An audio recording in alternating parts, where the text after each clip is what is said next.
कानी बहू। किशोरी लाल जी के बेटे राघव की शादी की बात जगह जगह चल रही थी, लेकिन किशोरी लाल जी को कोई लड़की पसंद ही नहीं आती थी।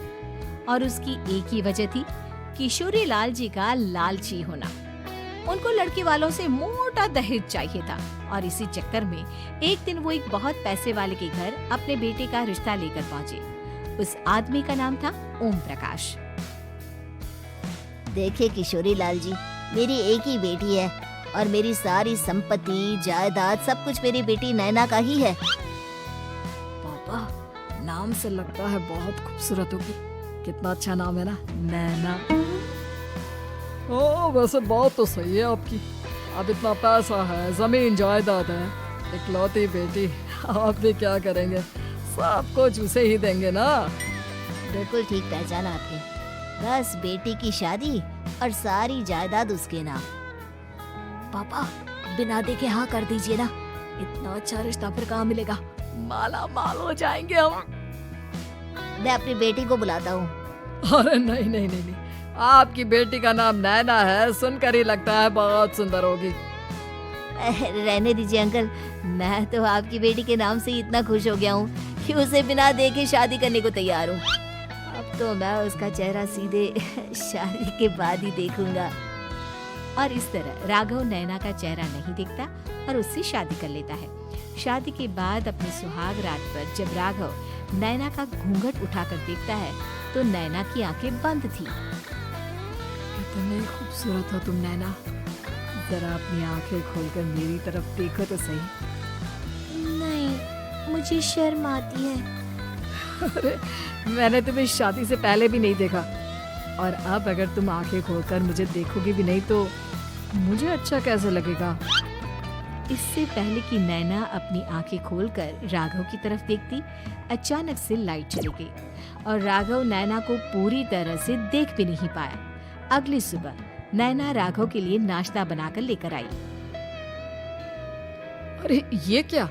आधा पराठा सीका हुआ है और आधा बिल्कुल कच्चा। ये तुमने क्या किया नैना?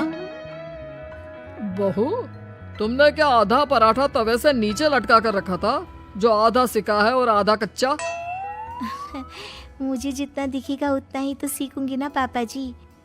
जहाँ जहाँ मुझे नजर आ रहा था वहाँ मैंने सीख लिया, जहाँ जहाँ नहीं दिखा वहाँ कच्चा रह गया होगा। इसका क्या मतलब है? ये कैसा मजाक कर रही है तुम? अरे बहू, तुमने इतना लंबा घूंघट क्यों लगाया हुआ है? देखो, हमारे घर में बहुओं को बेटी की तरह रखा जाता है और फिर तुम तो इतना सारा माल लेकर आई हो। देखो, ये घूंघट डालकर रखने की कोई जरूरत नहीं है। हाँ नैना, पापा जी ठीक कह रहा है, तुम तो आराम से रहो, अपना ही घर समझो। नैना अचानक से अपना घूंघट उठा लेती है। अरे ये क्या पापा, नैना की तो एक आंख फूटी हुई है। नाम से नैना, लेकिन ये तो कानी बहू निकली। मेरे साथ धोखा हुआ है, धोखा। बिना दिखाए अपनी कानी लड़की मेरे संग ब्याह थी। मुझे कानी भी नहीं चाहिए। मुझे अभी ओम प्रकाश जी से बात करनी पड़ेगी। आखिर उन्होंने मेरे साथ ऐसा किया क्यों? अरे, आप लोगों ने ही तो पापा से कहा था कि आप लोग शादी से पहले मुझे देखना नहीं चाहते। अब मेरे पापा पर क्यों इल्जाम लगा रहे हैं? अरे लेकिन उन्हें बताना तो चाहिए था ना कि तुम कानी हो, एक आंख से तुम्हें दिखाई नहीं देता। किशोरी लाल और राघव नाराज होकर ओम प्रकाश को अपने घर बुलाते हैं। पापा जी, ये आपने क्या किया? शादी से पहले बताया क्यों नहीं कि नैना की आंखों में परेशानी है? अरे, आप ही ने तो लड़की देखने से मना कर दिया था। और लेकिन आप बता तो सकते थे। आपको तो हमारी बेटी की प्रॉपर्टी चाहिए थी, वो भी पूरी की पूरी। अब क्या हुआ अगर उसे आधा दिखाई देता है? प्रॉपर्टी तो आपको पूरी मिल गई ना। अरे ये क्या बात हुई? मेरी शादी प्रॉपर्टी से नहीं, आपकी बेटी से हुई है। अब ये तो पहले सोचना चाहिए था। तब तो मेरी प्रॉपर्टी देखकर तुम्हारी जुबान लप लप आ रही थी। लेकिन मैं कानी लड़की को अपनी बीवी बनाकर नहीं रख सकता। पापा, कुछ करिए ना आप। हाँ, करता हूँ। देखिए ओम प्रकाश जी, आप हमारे साथ ऐसा नहीं कर सकते। और तुम देखो, अगर तुमने मेरी बेटी से शादी तोड़ी ना, तो जो भी प्रॉपर्टी मैंने तुम्हें दी है वो तो पूरी की पूरी वापस ले ही लूंगा और आधी प्रॉपर्टी तुम्हारी भी लूंगा। अरे मेरी आधी प्रॉपर्टी भला क्यों लेंगे आप? इसलिए क्योंकि मेरी बेटी को आधा नजर आता है और उसकी नजर अभी तक तुम्हारी आधी जायदाद पर ही पड़ी है।